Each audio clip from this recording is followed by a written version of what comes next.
Assalamualaikum warahmatullahi wabarakatuh. Sebelumnya izinkan saya memperkenalkan diri. Perkenalkan, nama saya Salsa Sabila dengan nomor induk mahasiswa 2023 111037. Di sini saya akan mempresentasikan materi dengan berjudul Communication Management. Oke, yang pertama itu ada definisi nih. Apa sih definisi dari Communication Management ini? Jadi ini adalah proses perencanaan, pengorganisasian, pelaksanaan, dan pengendalian komunikasi dalam organisasi atau konteks kerja yang termasuk dalam magang. Nah, tujuannya apa sih?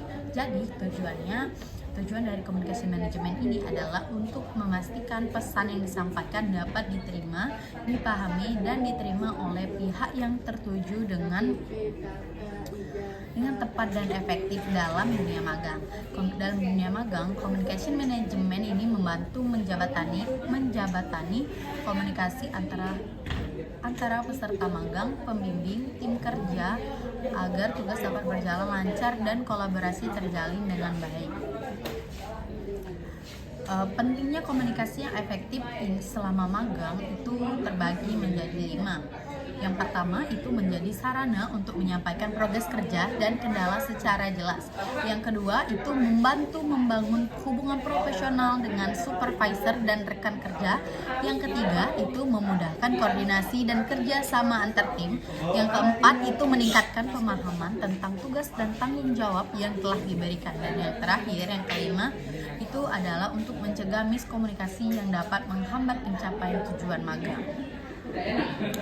Nah, communication management ini juga memiliki tujuan nih. Apa sih tujuan komunikasi dan dalam dunia magang?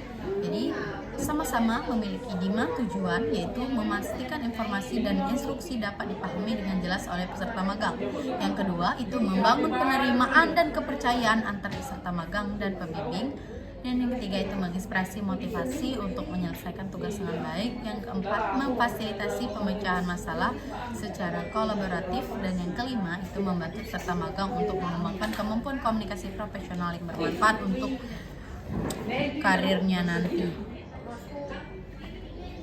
Oke, selanjutnya ini peran communication management ini ada 3 ya.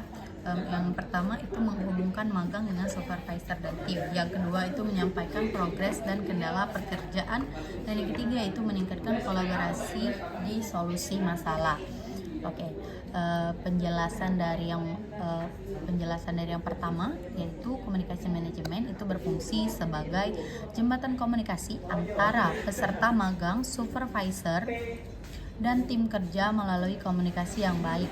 Peserta magang dapat menerima arahan, tugas, dan feedback secara langsung dan efektif sehingga mempermudah koordinasi dan pengawasan selama magang. Nah, contohnya itu adalah pelaporan aktivitas harian dan briefing dengan supervisor yang membantu memastikan semua pihak itu memiliki pemahaman yang sama tentang tugas dan progres. Yang kedua itu menyampaikan progres dan kendala pekerjaan, memiliki penjelasan. Peserta magang ini menggunakan komunikasi untuk melaporkan pengembangan pekerjaan dan mengemukakan kendala yang dihadapi. Hal ini penting loh agar supervisor dan tim dapat memberikan dukungan atau solusi tepat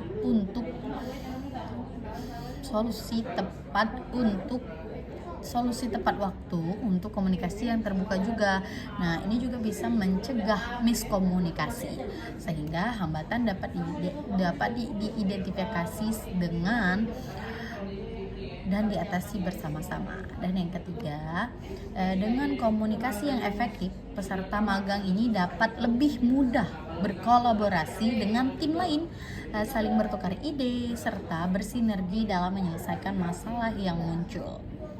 Nah, komunikasi kelompok yang baik itu membangun teamwork yang solid, menciptakan suasana kerja kondusif, serta memungkinkan diskusi terbuka untuk inovasi dan perbaikan proses kerja. Terus ada komponen communication management, ini ada terbagi menjadi 4 ya guys.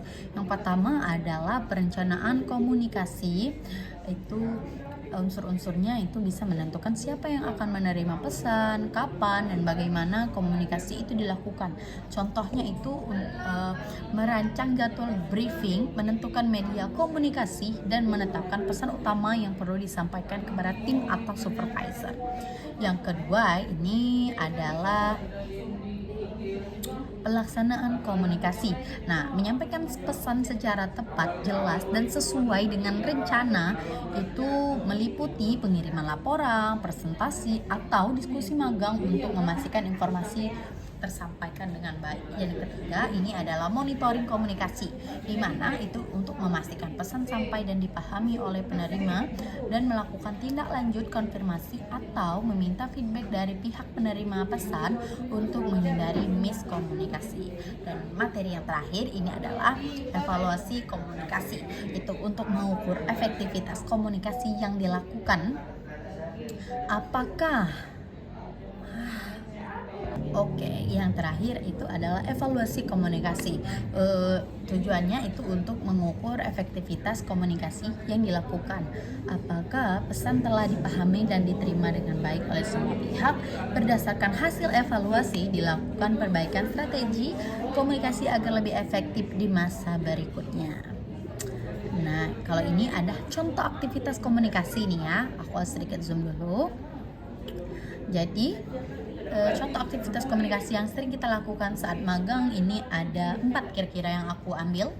Yang pertama itu contohnya membuat laporan harian atau mingguan terkait pekerjaan dan progres yang sudah kita lakukan selama magang.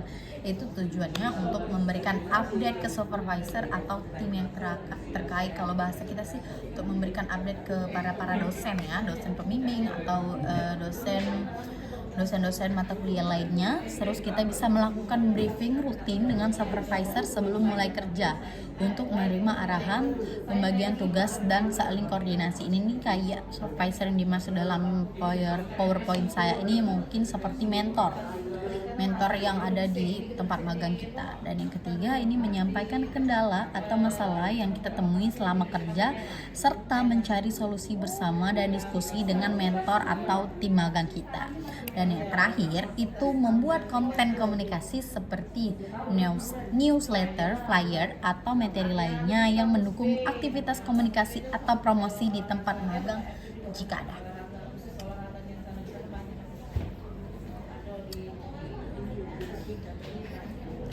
Dan selanjutnya itu media dan tools komunikasi, itu bisa menggunakan 4 media. Yang pertama kita bisa menggunakan email dan chat, menggunakan WhatsApp.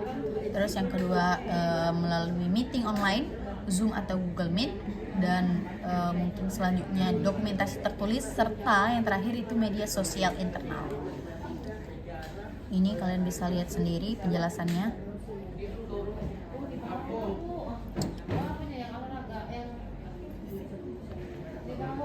Dan ini ada beberapa tips komunikasi efektif dari aku, yaitu kalian bisa menggunakan bahasa yang jelas, sopan, dan menyampaikan pesan dengan kata-kata yang mudah dipahami, dan dihindari bahasa-bahasa kasar atau tidak sopan agar komunikasi berjalan profesional dan nyaman. Yang kedua, itu kalian bisa aktif mendengarkan dan menanggapi, memberikan perhatian penuh saat orang lain berbicara, tunjukkan bahwa memahami pembicaraan dengan memberi respon yang tepat, dan tanyakan jika ada hal yang kurang jelas.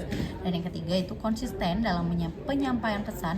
Pastikan pesan yang kalian sampaikan itu tidak membingungkan, tidak berubah-ubah, sehingga penerima dapat menangkap maksudnya dengan tepat. Dan yang terakhir, yang keempat ini adalah sesuaikan media dengan audiens nih. Jadi kalian bisa pilih media komunikasi yang paling sesuai dengan karakter dan kebutuhan penerima. Misalnya menggunakan email untuk komunikasi formal dan chat untuk komunikasi cepat. Nah, oke. Dan yang terakhir, kesimpulan dari presentasi saya pada hari ini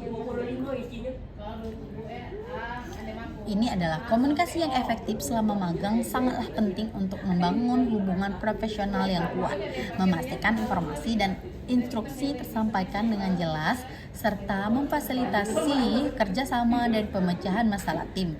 Nah, komunikasi yang baik ini juga bisa membantu peserta magang untuk melaporkan progres dan kendala secara tepat waktu. menjaga koordinasi dan supervisor dan tim, serta meningkatkan motivasi dan kemampuan profesional yang bermanfaat untuk karir ke depannya. Dengan mengaplikasikan tips komunikasi efektif seperti menggunakan bahasa yang jelas, mendengarkan aktif, konsisten, dalam menyampaikan pesan, dan memilih media komunikasi yang sesuai, pengalaman magang akan jauh lebih produktif dan bermanfaat. Mungkin itu saja presentasi dari saya pada hari ini. Saya ucapkan wabillahi taufiq walhidayah. Wassalamualaikum warahmatullahi wabarakatuh.